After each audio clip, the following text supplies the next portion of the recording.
নমস্কার প্রিয় দর্শক, সবাই কেমন আছেন? সকলকে সুপ্রভাত। আমি সাথে আছি সন্দীপন। আপনারা দেখছেন হাইলাইট বাংলা। যাই হোক, আপনাদের প্রিয় তৃণমূল কংগ্রেস এই যে দলটা মেয়েদের জন্য অনেক কিছু করছে, যেমন লক্ষ্মীর ভাণ্ডার দিচ্ছে, কন্যাশ্রী দিচ্ছে, রূপশ্রী দিচ্ছে। তো যাই হোক, অনেক সম্মান হয়তো পাচ্ছে বাংলার মানুষ, এটা ভাবছে। কিন্তু আদতে কি সত্যি এই তৃণমূল কংগ্রেস মহিলাদের সম্মান করতে জানে? সত্যি কি জানে? একটু বলুন তো।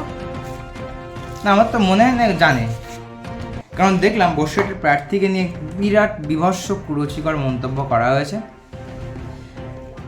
আমি জানতাম না, এটা আমাকে একজন পাঠালো, বলে এটা নিয়ে ভিডিও কর। তো তখন আমি দেখলাম কমেন্টটা, পোস্টটাও দেখেছি, কমেন্টটাও দেখেছি। দেবনাথ দে নামে একজন পোস্টটা করেছে। পোস্টে লেখা হয়েছে, রেখা পাত্রকে আমি বুকিং করলাম অনলাইনে। ডিসপ্লে তো আপনারা দেখতে পাচ্ছেন।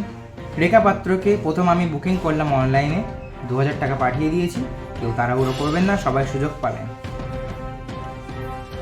সেই দেবনাথ দের পোস্টে একজন কমেন্ট করেছেন মজনুর রহমান ছোট্টু, একজন সংখ্যালঘু সম্প্রদায়ের মানুষ। এখন প্রশ্ন আসতে পারে, একটি কমেন্ট নিয়ে আমি কেন সংখ্যালঘু মানুষ বললাম, তাই তো? কমেন্টটা পড়ুন। মুখ দিয়ে আমার বলার সাহস নেই, এত বাজে, নোংরা, জঘন্য কমেন্ট লেখা রয়েছে হিন্দু মেয়েদের। দেখুন, আমি বলবো না, মুখে দেখবো না, স্ক্রিনে লেখা রয়েছে, একটু দেখুন।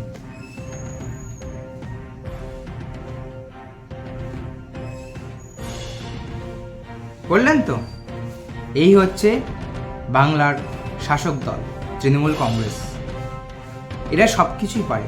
কদিন আগে তো আমার মাকে নিয়ে অনেকে একজন ফেসবুকে ডাইরেক্ট উল্টোপাল্টা গালাগালি দিল, আমাকে নিয়ে মার্ডার করার, বাড়ি থেকে টেনে বের করার হুমকি, বাড়ি থেকে টেনে মারার হুমকি দিল। এটাই হচ্ছে তৃণমূল, গর্বের তৃণমূল, 29টা আসক পাওয়া তৃণমূল। তারপরে কি হলো? সন্দেশখালী নিয়ে এত অত্যাচার, এত ঘটনা। হ্যাঁ, কিছু মুহূর্তের জন্য যদি আমি ভেবে নিই সব কিছু সাজানো গল্প, তাহলে শাহজাহান কেন জেলে? হ্যাঁ, ভুল হতেই পারে, কিন্তু মাননীয় আপনি তো একবার সেই সময় গিয়ে দেখতে পাচ্ছেন। সবাই গিয়েছে, শুভেন্দু গিয়েছে, আপনার মন্ত্রীরাও গিয়েছে, পার্থ ভৌমিক গেছিলেন, তারপরে কি ওই সুজিত বসু গেছিলেন, রাষ্ট্রপতিও গেছিলেন। আপনি একবার গিয়ে তো ঘুরে আসতে পারতেন। শুধু শুধু কেন বলার দরকার ছিল বশির হাজি নুরুলকে জিতিয়ে দিন, তারপর আমি দেখতে যাব? গেলে কি হতো একবার দেখতে? অন্তত আপনি নিজে গিয়ে ঘুরে এসে বলতে পারতেন যে কিছু হয়নি, আমি ব্যবস্থা নেব, পুলিশরা সক্রিয় করে দেবো, অন্তত এইটুকু বলতে পারতেন। আর বাংলার মানুষ 1000 টাকা পেয়েই খুশি।